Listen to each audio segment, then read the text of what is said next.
दोस्तों, flat foot की समस्या को नजरअंदाज करना कई बार बड़ी मुश्किल का कारण बन सकता है, इसलिए इस पर ध्यान देना बहुत जरूरी है। इसके उपचार में ज्यादा देर करने पर समस्या और बढ़ सकती है। इस समस्या को कैसे पहचानें और जरूरत पड़ने पर कैसे कराएं उपचार, जानकारी देता आलेख। फ्लैट फुट बच्चों और वयस्कों में पाई जाने वाली सबसे आम समस्याओं में से एक है। इंडियन स्पाइनल इंजरी सेंटर के फुट एंड एंकल विभाग के प्रमुख व senior consultant doctor Maninder Shah के अनुसार फ्लैट फुट वाले लोगों के पैर में आर्च सामान्य से कम होता है या ऐसे व्यक्ति का पैर पूरी तरह जमीन को छूता है। एक अनुमान के मुताबिक भारत में 20 से 25% लोगों का पैर फ्लैट फुट होता है। इनमें से ज्यादातर लोगों को इसकी वजह से कोई परेशानी नहीं होती, लेकिन कुछ वयस्कों और बच्चों को इससे गंभीर दर्द भी हो सकता है। दोस्तों, इससे पहले मैं आप सभी का अपने YouTube channel BS healthy tips पर स्वागत करता हूं। दोस्तों, यदि अभी तक आपने मेरे चैनल को सब्सक्राइब नहीं किया है तो जल्दी से मेरे चैनल को सब्सक्राइब करें, और यदि आप सभी को मेरी ये वीडियोस पसंद आती है तो वीडियोस को लाइक करें, और इसके साथ साथ अपने परिवारजनों, अपने दोस्तों, अपने रिश्तेदारों के साथ इस वीडियो को जरूर शेयर करें। और यदि आपको हेल्थ से संबंधित कुछ भी जानकारी आपको यदि प्राप्त करनी है तो आप कमेंट सेक्शन में लिखकर उन सभी जानकारियों को आसानी से प्राप्त कर सकते हैं। दोस्तों, फ्लैट फुट दो तरह का होता है। बच्चों में फ्लैट फुट के दो प्रकार के होते हैं। इनके बारे में समझना बहुत जरूरी है, क्योंकि दोनों मामलों में ही इसे अलग ढंग से मैनेज करना होता है। जब बच्चा चल नहीं रहा है उस समय पैर में आर्च दिखाई दे और चलने के दौरान पैर फ्लैट हो जाए तो आमतौर इसमें सुधार संभव है। अगर बच्चे के चलने पर आराम करने के दौरान आर्च दिखाई न दे तो इसे ठीक करना मुश्किल होता है।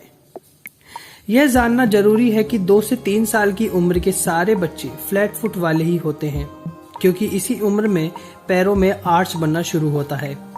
आमतौर पर 7 साल की उम्र तक तकरीबन 40% बच्चे फ्लैट फुट से युक्त होते हैं, और इनमें से 20% बच्चों के पैर व्यस्क जीवन में भी फ्लैट फुट बने रहते हैं। फ्लैट फुट से पीड़ित बच्चों की जांच ऑर्थोपेडिक सर्जन से करानी चाहिए, ताकि वह फ्लैट फुट के प्रकार और इसके सही इलाज की सलाह दे सके। दोस्तों, फ्लैट फुट के लक्षण कुछ इस प्रकार है।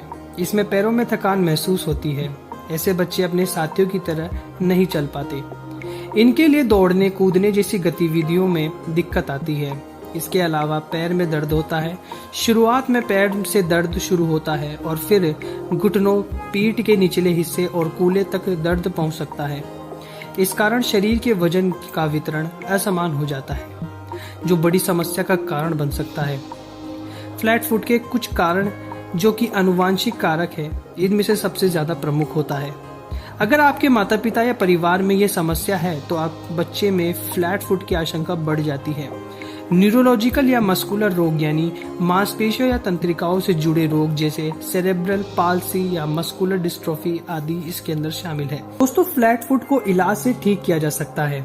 शुरुआत इलाज में कुछ व्यायाम और विशेष फिटिंग के जूते पहनने की सलाह दी जाती है। इस तरह के जूते से आर्च पर दबाव पड़ता है और पैर में दर्द कम होता है। पोस्टीरियर टिबियल टेंडोनाइटिस से पीड़ित लोगों के लिए भी इस तरह का मेडिकल आर्च फायदेमंद साबित होता है। दोस्तों, फ्लैट फुट के इलाज में कुछ बातें सहायक होती है, जैसे वजन कम करना भी लोगों के लिए फायदेमंद होता है। जब तक स्वेलिंग कम न हो जाए एंकल ब्रेस पहनने से फायदा हो सकता है। डॉक्टर दर्द के समय आराम करने की सलाह भी देते हैं। अगर इन सब के आराम न मिले तो सर्जरी भी की जा सकती है। इसके बाद व्यक्ति स्पोर्ट्स में भी हिस्सा ले सकता है। जिन बच्चों की रिजिड फ्लैट फुट होता है उन्हें जल्दी सर्जरी की जरूरत होती है। आधुनिक सर्जिकल तकनीकों से मरीज जल्दी ठीक होता है और उसे दर्द भी कम होता है। दोस्तों, फ्लैट फुट के इलाज के लिए आप सही फुटवियर पहने। फ्लैट फुट के लिए सही फुटवियर चयन करना चाहिए। आर्च में सपोर्ट वाला फुटवियर हो। शॉक एब्जॉर्बिंग सोल बेहतर होता है। दोस्तों, आशा करता हूँ कि आप सभी को मेरी वीडियो पसंद आई होगी। यदि आपको हेल्थ से संबंधित या हेल्थ फिटनेस से संबंधित आपको कुछ भी किसी भी तरह की जानकारी यदि आप पाना चाहते हैं तो हमारे चैनल को सब्सक्राइब करें और हमारी वीडियोस को लाइक और शेयर करें।